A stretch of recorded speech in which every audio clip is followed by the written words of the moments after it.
Hello, welcome back to our verse by verse study on the book of Hebrews. I'm William Stewart, co-founder of Teleos. I'm glad you're here.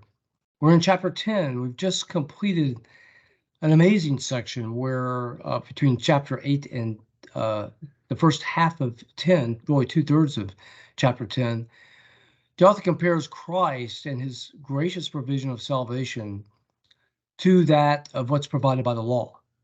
And of course, the way of Christ is better. It actually confers salvation by grace, as you know, by faith alone, in the death and resurrection of Jesus Christ, based on a better priesthood, better promises, a better covenant, compared to the old covenant, the Mosaic law, which was ineffectual in the sacrifices for conveying the forgiveness of God, a satisfactory sacrifice, which comes through Christ. And he finishes in the middle of 10 talking about the benefits of that great salvation that we have in our access to God, which the high priest in the Old Testament did not have. We come to verse 26 today, and a bit of a transition, but a reminder of chapter 10. We'll cover verses 26 to 28, where he says, "For if we sin willfully," and the word here is exousios, otherwise a freedom to act. After that, we have received the knowledge. The word here in the original Greek also is important. Epiginosko means Paul uses it, and we're not sure if he's the author here, but as a closer knowledge of God that only comes through a born again, regenerated believer with the Holy Spirit. Peter most often uses it this way as well. John does not. So we don't know the author here. So it may have significance in terms of whether this person is a believer or not. So if they've received the knowledge, the knowledge of the truth that comes from a Christian, there remaineth no sacrifice for sins. So that also points, probably we're talking about believers here because they've received Christ and there is no other sacrifice. Verse 27, and I think he's setting up a little bit of a false situation here, but a certain fearful looking for the judgment and fiery indignation which shall devour the adversaries. Otherwise, saying, look, if you're a believer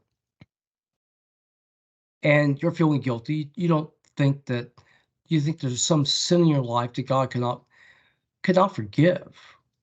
And thus you're worried about your relationship with God, if he accepts you or not, or maybe that you might lose your salvation.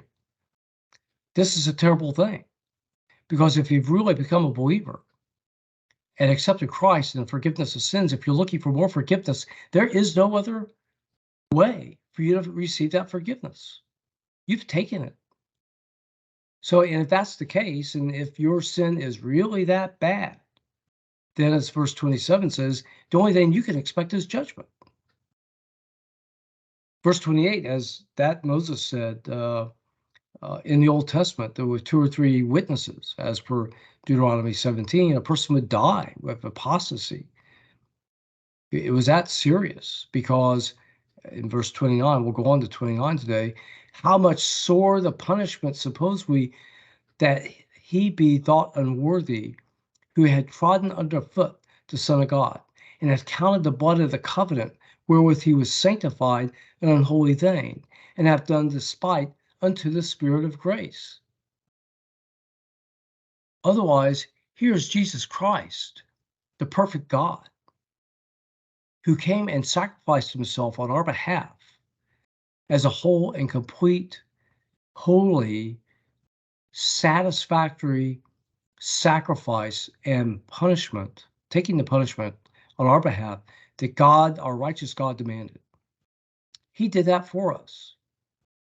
And this was pictured in the Old Testament sacrifices. And he's going back here to Exodus 24:8, discussing the blood of the covenant and Moses's quote. So if you reject that and say, whoa, I got this bad sin and Christ's sacrifice, I'm really worried, may not have been good enough for me. How despicable that basically you're trotting underfoot what God did for us, despite what the Holy Spirit did for us through Christ as well, and in your own life, in regeneration and sealing you, you are despising all that and saying it's not good enough. So salvation, the loss of salvation is not in view here.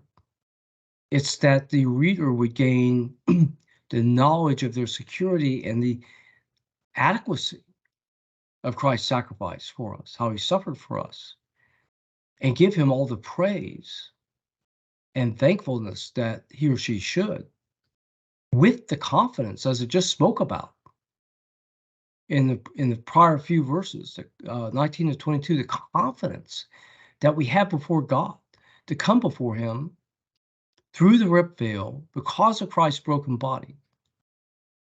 Everything he did for us by grace, we didn't do anything. So within our sense of, perhaps, of those of you who suffer with guilt that I'm not good enough, it may seem humble. It's not, it's arrogant.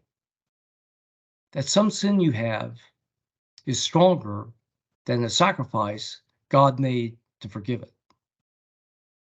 Wow. Again, this is reflective in the first half of Romans 6 as well. Hebrews 6 as well, and in Hebrews 10:18. So consider these words. Okay, we'll continue on, finishing up chapter 10 next time. Not quite getting there, but next number of verses. Hope this video was a help. Thank you for being here. I look forward to seeing you next time.